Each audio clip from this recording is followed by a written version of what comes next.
Get a Monstera Deliciosa but not sure how to keep it thriving? Let's break it down in under a minute. Hi everyone, in this video, you'll learn everything you need to know about caring for your Monstera Deliciosa, from watering to lighting and everything in between, so stay tuned. Your Monstera Deliciosa is one of the easiest plants to grow if you know the basics. First, the light. Bright and direct light is perfect. Too much sun can scorch the leaves. Too little and it won't split. So that is how important the light to your Monstera plant. Next is watering. Only water when the top ends of soils feels dry. Remember, overwatering is the number one Monstera killer.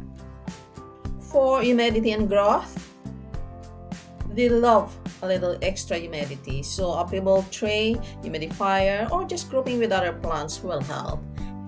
And don't forget, give it a mossball or support so it can climb just like it does in the wild.